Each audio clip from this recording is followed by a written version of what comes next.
नमस्कार दोस्तों, आप देख रहे हैं नेशन ट्रुथ। में हूं आपके साथ सैफ अली। दोस्तों, अल्ट न्यूज़ के सह संस्थापक, अल्ट न्यूज़ के बड़े चेहरे जुबैर की गिरफ्तारी के बाद उनकी रिहाई की मांग हर जगह से उठ रही है।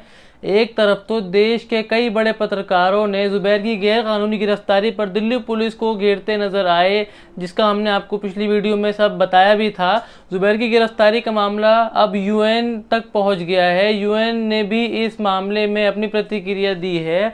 आपको बता दें कि दिल्ली पुलिस ने मोहम्मद जुबैर के खिलाफ आईपीसी की धारा 153A लगाई गई, जिसके अंदर आता है धर्म, जाति, जन्म स्थान, भाषा आदि के आधार पर विभिन्न समूह के बीच शत्रुता को बढ़ावा देना। ऐसी धारा और एक और धारा लगाई गई उनके ऊपर 295, यानी धार्मिक भावनाओं को ठेस पहुंचाने के इरादे से जानबूझकर और दुर्भाग्यपूर्ण कार्य करना।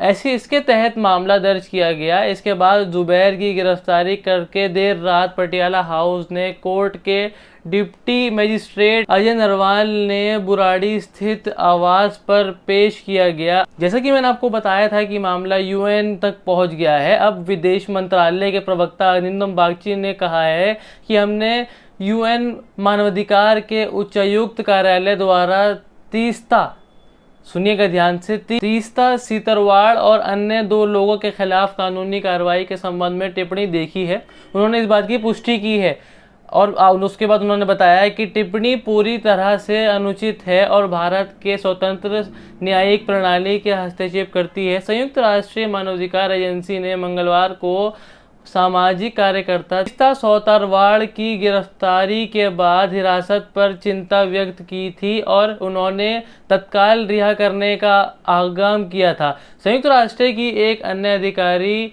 ने गुजरात पुलिस द्वारा कार्यकर्ता तीस्ता सीतरवाड़ की गिरफ्तारी पर गहरी चिंता व्यक्त की है और उनकी रिहाई की मांग की है। डिफेंस मैरी लॉरर ने कहा कि गुजरात पुलिस के आतंकवाद विरोधी दस्ते द्वारा तीस्ता सीतरवाड़ को हिरासत में लिए जाने की खबर से चिंतित हूँ। तीस्ता नफरत और भेदभाव के खिलाफ एक मजबूत आवाज़ है। मानवाधिकार की रक्षा करना कोई अपराध नहीं है। मैं उनकी रिहाई और भारत सरकार के उत्पीड़न को समाप्त करने का आह्वान करती हूँ। संयुक्त राष्ट्र प्रमुख एंटोनियो गुटेरेस के प्रवक्ता ने भी एक बयान दिया जिसमें उन्होंने कहा है कि पत्रकारों को उनको लिखने, ट्वीट करने और कहने के लिए जेल नहीं भेजना चाहिए, जेल नहीं उनको होनी चाहिए, क्योंकि आपने देखा कैसे जुबैर के ट्वीट पर उनको गिरफ्तार कर लिया गया। तो इस पर उन्होंने बोला कि पत्रकारों को लिखने की स्वतंत्रता होनी चाहिए और इस बात पर उनको जेल नहीं भेजना चाहिए। ये एंटोनियो गुटेरेस के प्रवक्ता का बयान है। ये उन्होंने कहा है कि संयुक्त राष्ट्र ने कहा है कि ये महत्वपूर्ण है कि लोगों को बिना किसी उत्पीड़न की धमकी और खुद को स्वतंत्र रूप से व्यक्त करने की अनुमति दी जाए। जुबैर को दिल्ली पुलिस ने सोमवार को एक फिल्म के ट्वीट पर गिरफ्तार किया गया था, जिसके बारे में दिल्ली पुलिस का दावा है कि इससे धार्मिक भावनाओं को ठेस पहुंची है।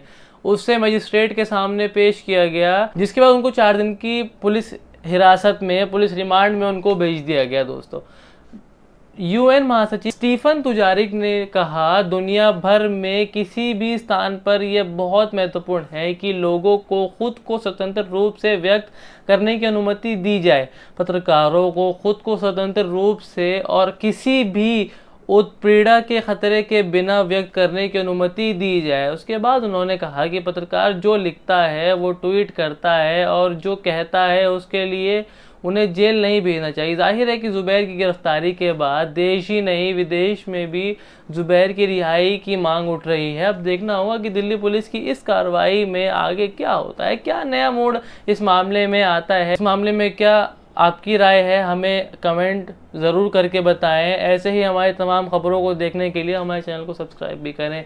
जय हिंद।